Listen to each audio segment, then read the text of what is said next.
Bongo, Bato de la Rosa are protecting and are integral to the security of the illegal drug network operating in the country. They allow the entry of large volume of illegal drugs through our ports and supported the syndicates by defending them, targeting those that goes against them, and laid them to true justice.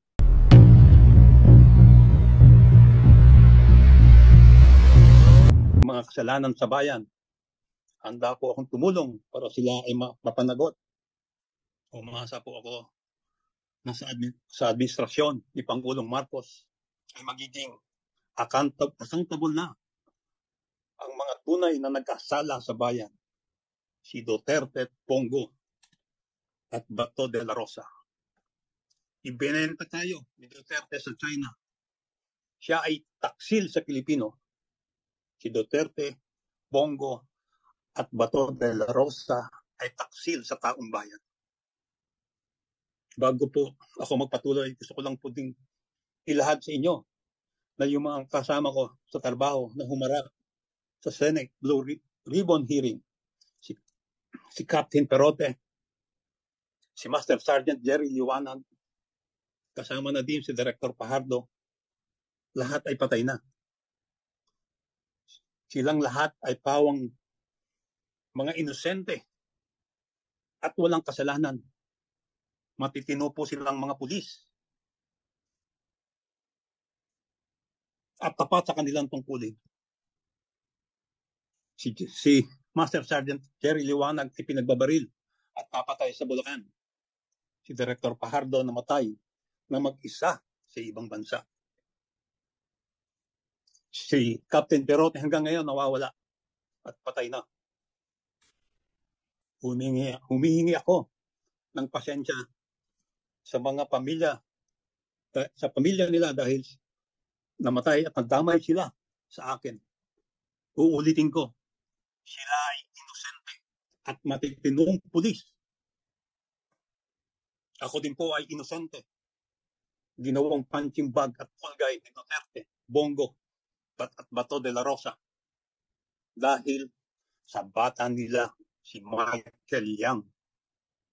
Humihingi din ako ng pasensya sa ating mga tauhan na naipit din sa pangyayaring ito. Sorry kung naipit kayo sa serbisyo ninyo. Meron po akong timeline para ipresent mamaya. At ako din po ay handang sumagot sa inyong mga katanungan. Pwede ko na pong i-present yung aking timeline.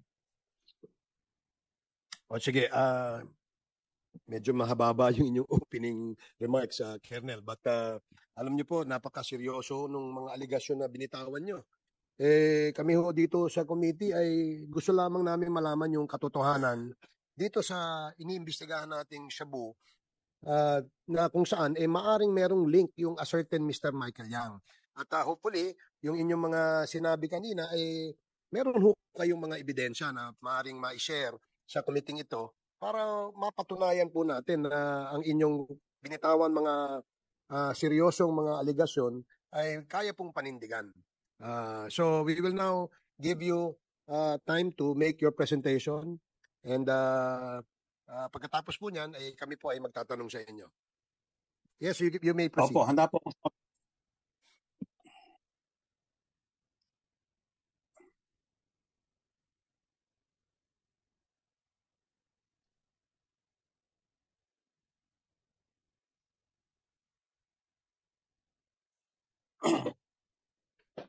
Magandang umaga po uli.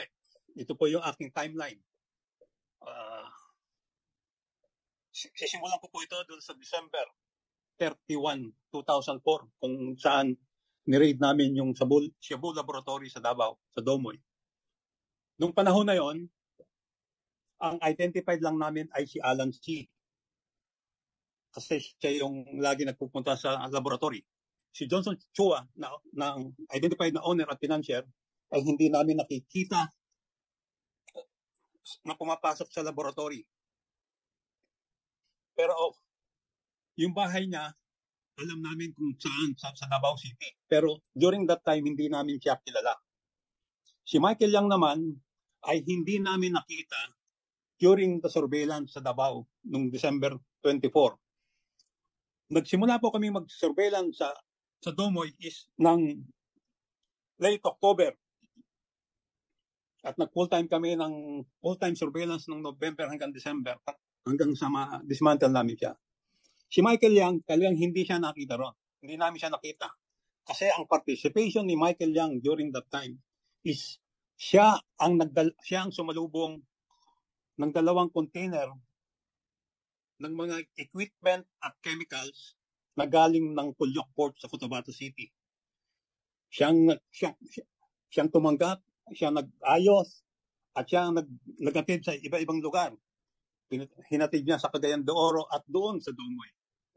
Yan ang participation ni Michael Yang sa Davao Laboratory noong 2004. Noong April 2016, una kong narinig o unang nireport sa akin ng aking asset, si Michael Yang. Ipinakita sa akin ng aking asset yung picture ni Michael Yang, ni Duterte at ni Bongo sa loob ng eroplano. Yung pong nakikita nyo, yan po yung picture na pinakita niya sa akin. Ang sabi niya sa akin dito is si Michael Yang is laging kasama si then presidential candidate Duterte at si Bongo. Nung tinanong ko kung sino si Michael Yang, ang sabi niya, si Michael Yang ay kasama sa Davao Laboratory. Nung makuha ko yan, April 2016, hindi ko masyadong inintindi kasi eleksyon. Pinabayaan ko lang yung information na yon. Pero, at kasama dun sa impormasyon na binigay niya, is si Michael Yang ay kasama niya si Alan Lim lagi, o alias Ayong. Silang dalawa ang patuloy na nagtatrabaho sa illegal na droga. At sinabi rin niya na si Alan Lim o si Lee Wen-tiong, Wen Li Chen, ay involved sa na-dismantle na Cebu Laboratory sa Cavite noong 2003. So, ang ginawa ko is, kumuha ko ng ebidensya. Ang ebidensya, ang nakuha ko noong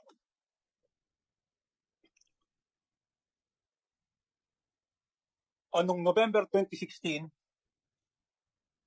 alam na ni Chief De La Rosa during that time na si Michael Yang at Alan Lim ay may involvement sa droga. At ang sabi niya noon is, imbestigahan mabuti, kumuha ng ebidensya. So, naghanap na kami ng ebidensya, nakuha namin ang court record ni Alan Lim o Wen Li Chen sa Cavite RTC. Ito yung desisyon ng kanyang kaso sa Cavite RTC. Na-dismiss ang kaso niya dahil for failure to observe Section 21 ng mga pulis. At ang presiding judge during that time ay yung NBI director ngayon na si Judge Jaime Santiago. At during sa validation na ginawa ko, inutusan ko si Captain Perote na maghanap ng tao na pwede pang mag-validate doon sa impormasyon na binigay sa amin ng asset. So, noong August 10 to 12, bumiyahe kami ni Captain Lito Perote sa Davao City at kinausap namin nung isang informante para matanong kung anong involvement ni Michael Yang sa Davao raid. Nakausap namin siya, pinakitahan namin siya ng mga pictures ng iba-ibang litrato ng Chinese at nung nire-review niya yung mga pictures, isa sa mga itinuro niya ay si Michael Yang. Pero ang sabi niya, Sir, yan si Dragon. Sabi ko, bakit Dragon ang tawag mo? Sir, may tattoo yan sa likod na dragon.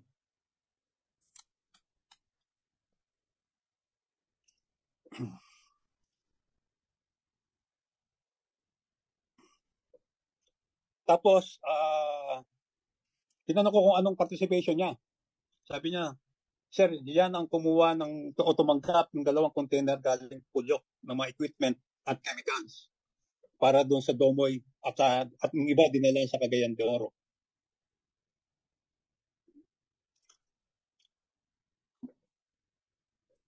Sa huli, sinabihan namin yung informant na yon na patuloy na maghanap pa ng impormasyon tungkol kay Michael Yang. So, bumalik kami ng Maynila. Pagbalik namin sa Maynila, by September, tumawag yung asset sa amin o tinawagan nila dito yung asset namin para tanungin kung ano yung na-discover niya. Ang sabi niya, Sir, si Michael Yang pala malapit kay Presidente Duterte Bongo. Nakakatakot naman yata itong pinagagawa ninyo. Sabi ko, huwag ka matakot, hindi makita susunugin. So talagang na-confirm na si Michael Yang ay talagang malapit kay Presidente at kay Bongo. So gumawa na ako ng report. Ibinigay ko ang report ko noong September 2017 sa director ng Drug Enforcement Group para ibigay kay Chief PNP De La Rosa. Pero ito yung panahon ng Marawi siege.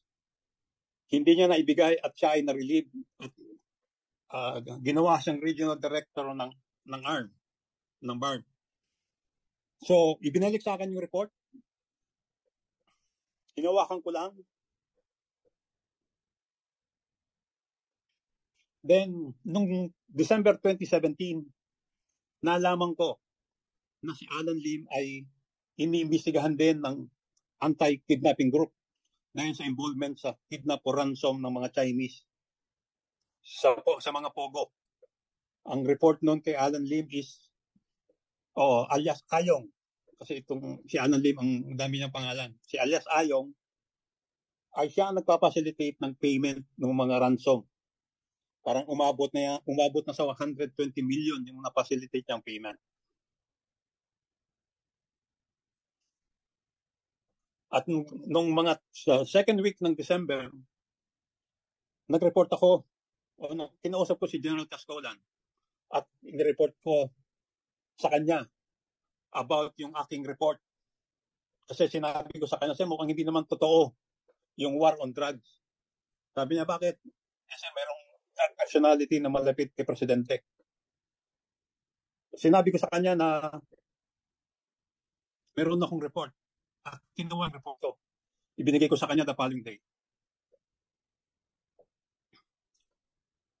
Then, nung mga bago mag-Christmas, nalaman ni General Bato de la Rosa na meron akong report about Alan Lim.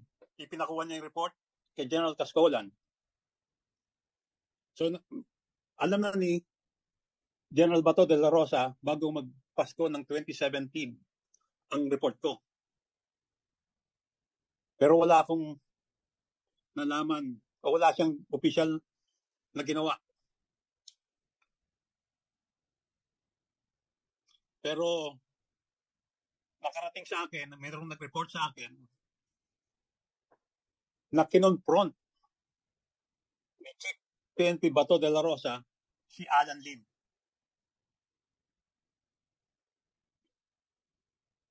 At umamin si Alan Lim sa kanya na siya yung nasa report ko.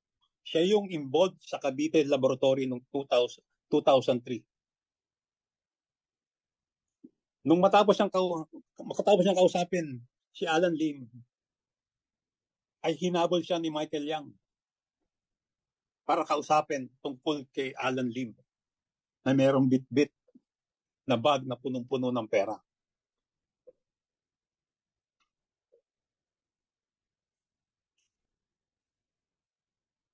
Bago mag-New Year, nagbigay din ako ng report, the same intelligence report kay Director Pajardo para ibigay kay Director General Aaron Aquino.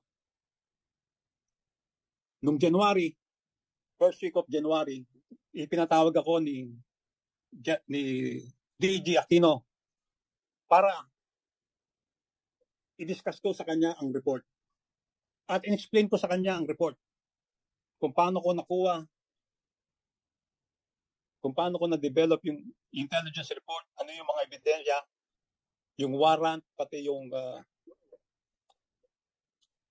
court record ni Alan Lee.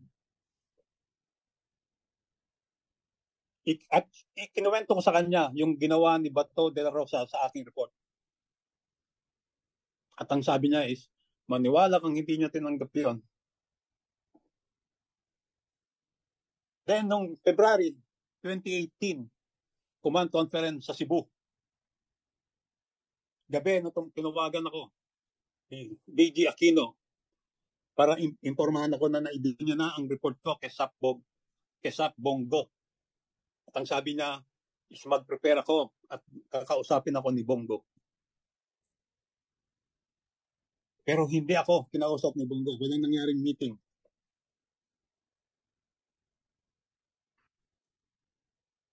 Nung walang nangyayari, dun sa intelligence report, kinausap ko nung February si Senior Superintendent Vic Danao. At alam kong malapit siya kay Presidente na baka pwede siyang magpakita kay Presidente. Kasi ang feeling ko, hindi nakakarating kay Presidente yung report ko. So kinausap ko siya, nag-uusap kami, binigay ko sa kanya yung report. Sinabi ko sa kanya yung tattoo, yung dragon tattoo ni Michael Yang. At ang sabi niya is, oh sir, meron ng tattoo yan sa likod. Inamin niya na may tattoo si Michael Yang sa likod.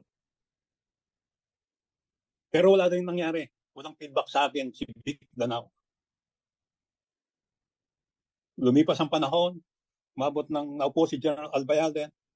Noong May 2018, nakipag-meeting ako kay General Albayalde. Ibinigay ko ang report ko. Ang sabi pa niya, ako, meron ba akong picture dyan? Sabi ko, wala sir. Si Sir Bato lang ang meron. Pero wala rin nangyari, walang aksyon. Ako narinig. September 26, I was invited sa Senate Blue Ribbon hearing tungkol sa magnetic lifter. October 9, 2018, ito yung araw na ibinigay ko kay Senator Gordon yung report ko na hindi niya inaksyonan o tinago niya. Mas ginamit niya yung white paper na galing sa Malacanang na merong link diagram ang aking team. Noong March 2019, ito na yung lumabas na yung 10 million bounty. Inihayag ni Senate President Francis Cheese Escudero na hindi na siya magugulat pa kung nakalabas na ng Pilipinas si suspended Bamban Mayor Alice Guo. Sa isang press conference sa Senado, sinabi ni Senator Escudero na kung sakali man na nakalabas na nga ng bansa si Guo, dagdag kapabayaan na naman umano ito sa parte ng Bureau of Immigration. Una na ngang pinalutang ni Senator Sherwin Gatchalian ang posibilidad na maaaring ginamit ng suspendidong alkalde ang kaniyang Chinese passport para makalabas ng Pilipinas. Naniniwala ang senador na nananatiling active ang Chinese passport ni Guo na ginamit umano nito hanggang noong 2011. Maaalala na kinumpirma ng National Bureau of Investigation na ang fingerprint ni suspended Mayor Guo ay tumugma sa fingerprint ng Chinese passport holder na si Guo Huaping na nagpapakitang sila'y iisang tao lamang. Samantala, iginiit din ni Senate President Escudero na ang inisyong arrest order ng Senado laban kay Guo ay hindi para ikulong o para parusahan ito kaugnay sa nagawang krimen, kundi para tiyakin ang pagdalo nito sa mga pagdinig at sagutin ang mga katanungang ipupukol sa kaniya habang iginagalang ang paggiit ng kaniyang Bill of Rights kaugnay sa karapatan laban sa self-incrimination at karapatang manahimik. Saad pa ni Senator Escudero na nagpapakita na may tinatago o may iniiwasang harapin o sagutin ng mga katanungan ang kawalan ng kagustuhang sumuko. Ginawa ng liderato ng Senado ang pahayag matapos hindi sumipot si Guo sa mga sumunod na pagdinig ng Senate panel na pinangungunahan ni Senator Risa Hontiveros na nakatutok sa pag-imbestiga sa suspendidong alkalde dahil sa pagkakasangkot nito sa ni-raid na Pogo Hub sa kaniyang bayan na Bamban na nadiskubreng sangkot sa ilegal na aktibidad. Mayor Alice Go o Guo Huaping, mas marami pa kayong post sa Facebook kaysa pag-attend sa Senate hearing. Attendance before the Senate hearings is adherence to the rule of law. So, sadly for you, hindi katumbas ng attendance mo sa Senado ang mayat-maya mong pagso-social media. Paano ka magkakaroon ng peace of mind kung palagi ka nalang iiwas sa mga tanong? Kung nakakalimutan mo, pinapatawag ka dahil nasa gitna ka ng pang-aabuso ng pogo sa mga batas namin na hinayaan mong lumawak dahil sa impluwensya mo bilang mayor. Nagsinungaling ka tungkol sa koneksyon mo sa pogo. Nagsinungaling ka tungkol sa pagkatao mo. At kada login mo sa Facebook, may bago ka na namang iniimbento. Huwag kayong mag-alala, hindi kami fixated sa'yo. Allergic lang kami sa mga sinungaling.